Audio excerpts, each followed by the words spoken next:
On the Kyrsten Sinema situation, there's basically every analysis under the sun.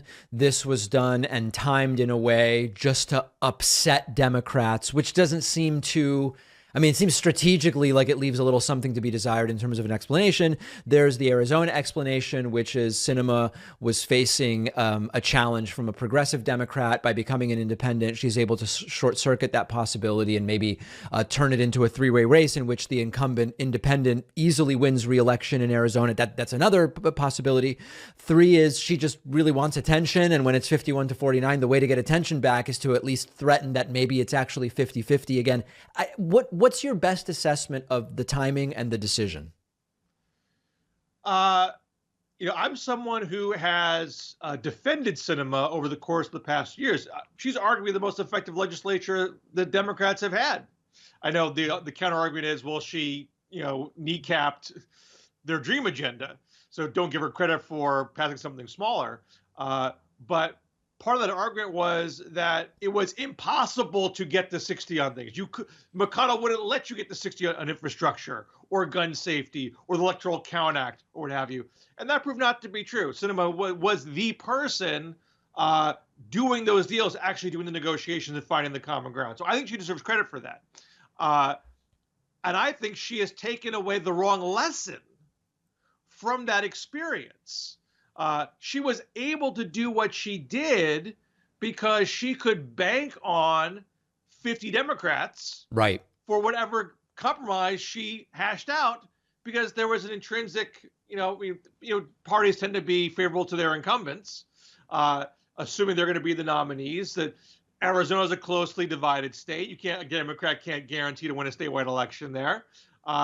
If she's your best bet, you will go along with her on her deals in hopes that she keeps that seat for Democrats. Now, maybe she's not. She won't be the Democratic nominee.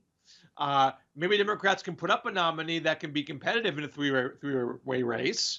And so it puts Democrats in an awkward position with her. And so her deals, the challenge for her before was convincing 10 Republicans, this is in your interest. It is better for you to do this infrastructure deal or do this gun safety deal than it is not. I know we're going to fight on election day, but you'll be in a worse position if you fight me on this, which is hard enough. But she did that. Now she has to fight a two-front war to pass any kind of deal. And again, mind you, we don't even know what kind of situation the House is going to be in, if it's going to be hospitable to deals.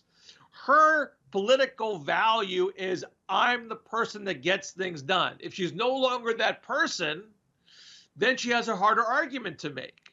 And so if I was advising her a month ago, I'd say, you know what?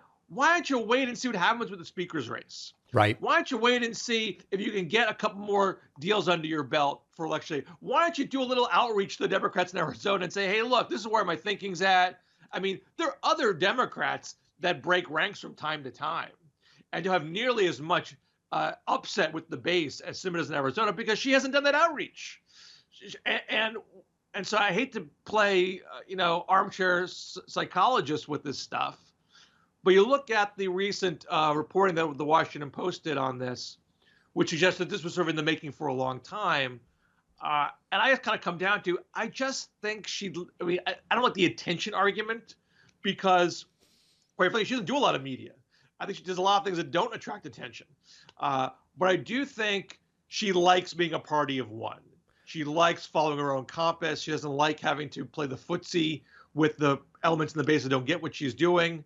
And so she made a decision that's comfortable for her, but I don't necessarily think is the right strategy, both legislatively and politically. I am no Sinema fan by any means, but I do find interesting that for a while now, there have been a lot of people saying Sinema shouldn't be in the Democratic Party because she's not really a Democrat. You hear sometimes the same thing about Joe Manchin.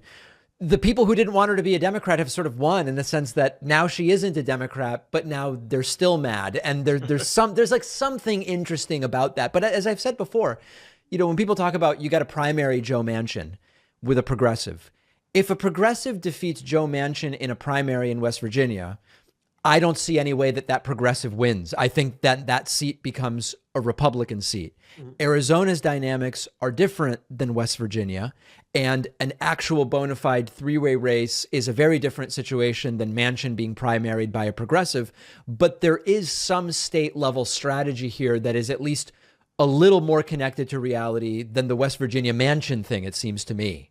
Well, yes and no. I mean, obviously Arizona's not as red as West Virginia is. Yeah. Now progressives have challenged Manchin in primaries. Manchin stomps them and Yes. goes on to win.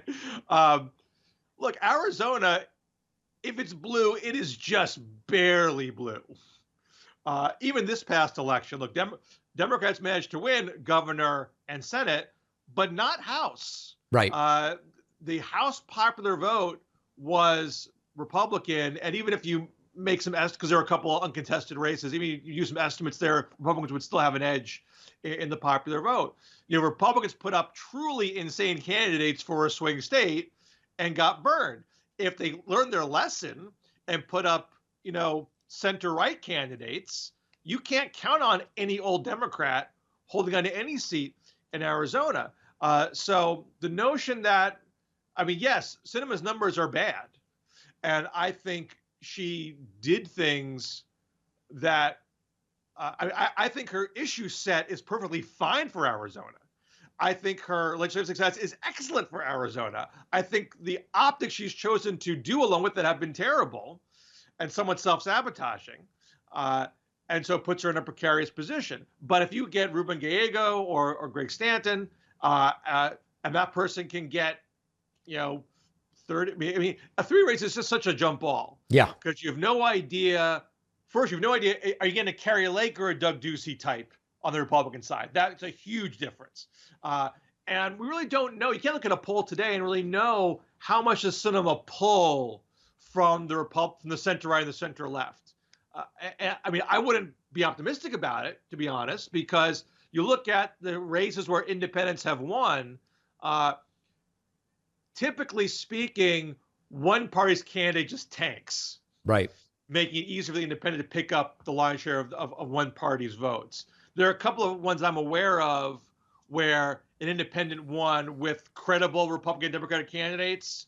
One is Angus King in Maine when he ran, and he won that governor's race by a hair. And then when he ran for Senate, it was much easier for him.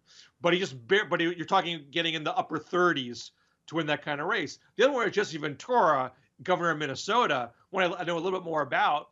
The fascinating about the Jesse Ventura race is the main reason why he won was same-day registration. Right. 70% of his vote was same-day registrants. And who were they? 20-something white male wrestling fans. Like, it's not a typical kind of race that you can model anything else after. So, you know, Sinema is an idiosyncratic case because she's an incumbent. I'm not saying she can't pull it off, but it's a real roll of the dice. And I would say I think you could do better mending some fences with your Democratic base so you can win that primary. It's very unusual to lose a primary if you're a Senate incumbent. So I think with little elbow grease, she could have done that and made her life easier. But obviously, she made her choices. Well, I don't really make predictions, but I will predict that Sinema's fate will not be to be in Baja California off the grid, surfing and doing conspiracy theories like Jesse Ventura ended up after his gubernatorial run.